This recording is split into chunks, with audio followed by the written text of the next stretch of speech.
On the Entrepreneur this week. Here in Nairobi, actually, most of the families are double income. After looking at that, we saw a gap. We cleaned the chair. It was really dirty, and prayed that the man would be satisfied with the work we had done. And on the second part, I almost lost my job because they could not understand that that electricity goes for 3 to 5 days. I have a customer who actually bought one, and she would have to force her kids to finish their homework before the sun goes down, because for sure every night they would have a blackout. Esther Kagure Theuri and Boniface Kimani are busy. To most people, this duo could easily pass for husband and wife engaged in general house cleaning. But these two entrepreneurs are partners in a cleaning company, Clean For You. The company offers house cleaning, laundry, dishwashing, carpet and sofa cleaning. However, if you want petty errands done for you, or you have had a party at a house, they are the right people to call. Our land, Kenya, is developing fast, and there are many openings in job opportunities. Here in Nairobi, actually, nowadays, most of the families are double income. That means the wife is working, the husband is working as well. So when they go to work, most of the house calls are left unattended. Then, after looking at that, we saw a gap because we don't have most residential companies doing the cleaning. Actually, most that we have here are the ones that are commercial. So we targeted those double income households and the ones that are single income but can pay for our services. Clean For You was established in January of 2016. Like many small startups, Boniface and Esther would face the challenge of raising capital for their venture. With this challenge sorted, they would encounter yet another challenge that is unique to the industry. The first challenge was being accepted. You go to a client, you knock at the door, you explain the services you have. Oh, but you see the client is not willing. Most are saying it's because of insecurity. They don't know us well, so they don't know whether we are conmen, we want to go and clean, and after that carry everything. But with time, after we got our first clients, we started getting referrals. They would soldier on and were finally able to land their first ever client. Having been disappointed by previous cleaners, the client was skeptic about Boniface and Esther's young upstart. We cleaned the chair. It was really dirty. We had to use a little bit of water, more than usual. But after around 2-3 hours, the chair was done. Then, because it was wet more than the other chairs, because I think it had taken a long while before it was washed, we had to take it out in the open air so that most of the moisture would go away. So we washed it, we took it out, then we were left now with the walls to wash the floor. Then before we left the place, we took the chair in. He had left us keys, he had gone to work. So then we took the keys to the caretaker and prayed that the man would be satisfied with the work we had done. In the evening he came, and actually he called us. He told us, wow, at least you've done a very good work. I thought you would not clean this chair as you've done. And we were really happy. He has given us 3 referrals. That means he was really happy with the job. Due to the high unemployment levels in Africa, many young people have opted to take the journey less traveled by their parents, the journey of self-employment. I'm a nutritionist by profession, and I've worked for around 4 years with NGOs in the hospital. And in that work, it's good, but you get into a contract. Only after 1 year, 2 years, it's done. Then you're on the tarmacking lane once more. And I just thought, if I did like Robert Kiyosaki, the author of The Rich Dad, Poor Dad, getting out of the rat race, that would be a better idea.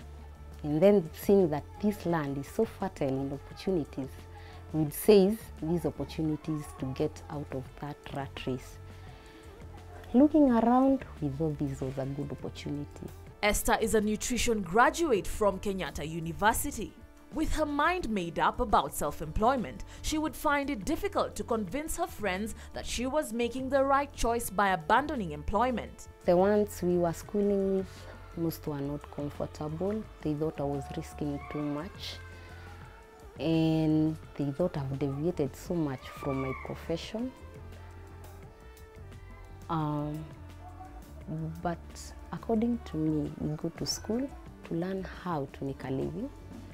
So if I go into my profession and see that that's not enough, then I turn to where I'll make a good amount of money to make me grow, to make me raise a good family and have good market share, or rather employ myself and be also an employer. Also, their jobs, I don't refuse their jobs, but we are so many graduates out there from universities, from colleges.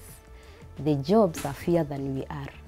So it must be that a number of us should create jobs, employ themselves and employ others. Even though Clean for You has established itself in the household cleaning space, the two partners are looking for other revenue streams. An increase in revenue streams is important for a young business as it shields it when there is intense competition in a certain sector of the economy.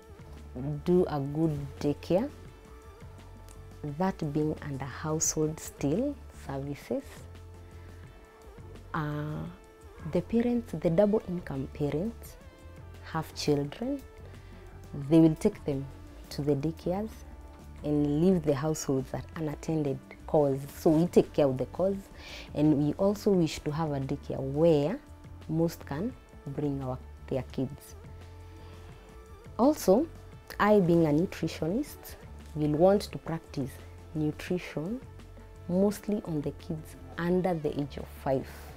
Or in a daycare, I'll have my target population there. Esther does admit that there are days that they have thought of throwing in the towel and going back to employment. This is especially more profound when mistakes are made on the job. Nevertheless, the vision that the duo have for the company keeps them going even when the days are dark and bleak. We were doing our business plan. Now, you write the objectives, the vision, the mission, and the timeline. Then when we went on the ground, we saw no. Actually, what we wrote and the timeline is not working through the advertisement and having referrals. Most of the objectives were not being met.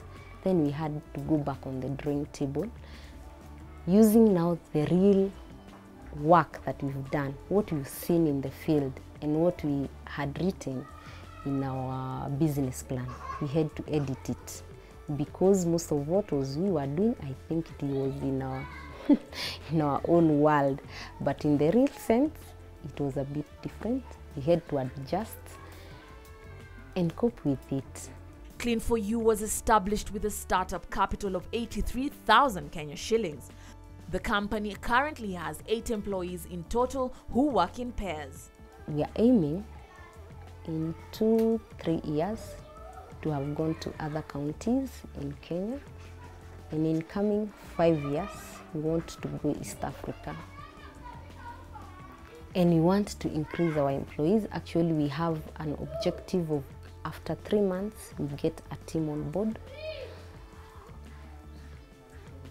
So we plan to grow in terms of the number of employees, the income we make, the area we cover, and the diversity of our business, of the services we offer. So, what words of advice does Esther Kagure Theuri have for aspiring entrepreneurs? I'm requesting, first of all, that those who are in school not to have a mentality of that when they finish school, they will be employed.